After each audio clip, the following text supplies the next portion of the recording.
Quem é o Zé Camargo? Zé Camargo é o ex-apresentador da... Não é Zeca Camargo. Importante frisar isso. Tem que deixar claro que essa tirada é para cortar qualquer... Isso aí é importante frisar, para não deixar dúvida, né? Vai que eu sou um apresentador... Mas não deixando de ser, né? Você tem dentro do teu espectro aqui das histórias múltiplas facetas, né?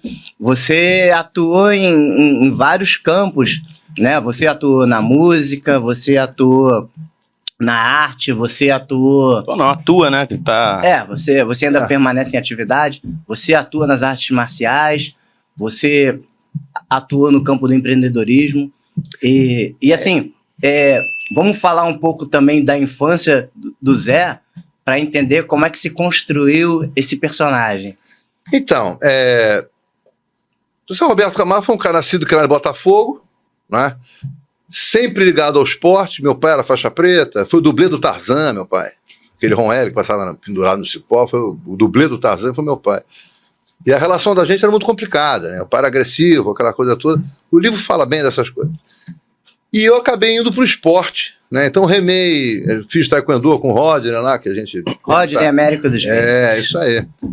Fiz taekwondo com o Rodney, fiz judô com meu pai, que também era faixa preta de judô, veio o taekwondo, veio o boxe com o Marreta lá na Santa Luzia, e depois veio o jiu-jitsu com o João Alberto, o jiu-jitsu parou com o João Alberto, eu continuei com o Valdir Pimenta Júnior, que também é discípula do mestre João Alberto, e aí depois ele parou de dar aula também, viajou, eu tive um período curto com o Cassinho Cardoso, com o Paulo Maurício da Strauss, e eu fui seguindo a minha vida assim, mas nunca fui um cara focado no jiu-jitsu em si. O jiu-jitsu fez parte da minha vida como um todo, mas aquilo nunca para mim foi minha visão, meu foco principal.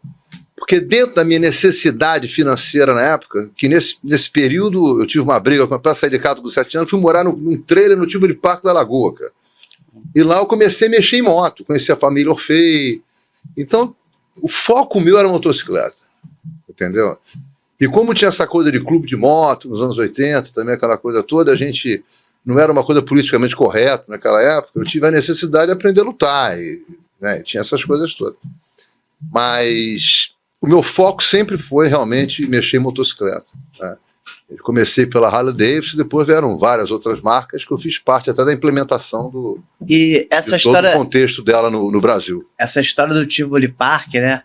Tivoli Park que hoje não existe mais. Não existe. Mas que foi uma coisa muito icônica ali da minha infância, né? Eu morava em Ipanema nos meus primeiros anos de vida. Eu todo dia queria ir pro Tivoli Park, né? Eu tava todo dia. E o Tivoli Park...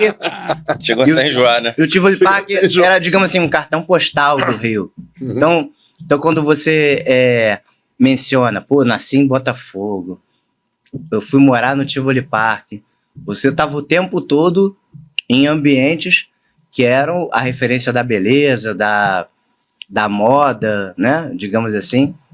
Mas isso nunca teve essa visão para mim, porque acabou que essas coisas todas foram uma coincidência da minha necessidade, oriunda da minha necessidade, né? Mas era muito lúdico isso, porque naquela época ali você tinha o Tivoli, você tinha o Driving, ainda tinha coisa do Driving, aí você tinha ali o Gato Pardo, na sequência você tinha o Tivoli, o heliporto da Polícia Civil, tinha o Roxy Roller, você tinha... O Gato Pardo é onde viraram vários boatos depois. Aí depois você teve o Papagaio Disco Clube, depois o Resumo da Ópera, depois um monte de coisa. Mudou de nome muitas vezes. O próprio Roxy Roller mudou de nome um monte de vezes também, foi Beija-Flor, foi Mamão com Açúcar, essas coisas todas. E eu morava ali do lado, num trailer, então eu me sentia... né, e já tinha moto, porque eu mexia em moto, então... eu tive uma infância e uma juventude assim que poucos tiveram oportunidade de ter. E acabou que o Tivoli, muitos artistas iam no Tivoli. Então essa coisa que eu tenho também de começar a escrever, começar a compor música, aquela coisa toda, acabou tudo vindo para mim de uma forma extremamente natural. Nada foi uma coisa assim que eu planejei que acontecesse, entendeu? Eu me permiti passar pelos enfrentamentos que eu tive, foram vários, né? E numa época muito braba, né? A gente pega final dos anos 70, 80 e tudo, era tudo diferente, tinha droga, tinha isso, né? Eu, graças a Deus, nunca caí nesse ambiente da droga. O álcool, eu tinha problema com álcool, né? Hoje eu posso falar isso abertamente, porque não tenho mais hoje, graças a Deus, então já passou. Então tudo aconteceu de uma forma lúdica e natural.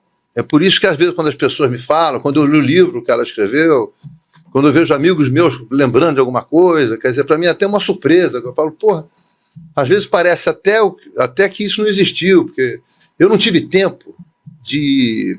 Analisar. Não, eu não tive tempo de morcegar muito nas coisas. Eu tive, irmão, pintou isso aqui, vamos, pá, pá, pá. Era que nem brigar no salão dos Estados Unidos. Eu estava sempre de cara cheia, vamos brigar e Vivi um momento, né? nisso. Né? Então, Era eu fico sabendo intenso, das coisas. intenso. Não é intenso, tem que pensar, tem que fazer, vamos fazer logo, acabou. Então eu não tinha esse pensamento, não tinha tempo, cara. Porque minha vida foi uma guerra o tempo todo, então não tinha tempo de analisar e ficar feliz com alguma coisa. Todo dia era uma aventura, Todo né? dia.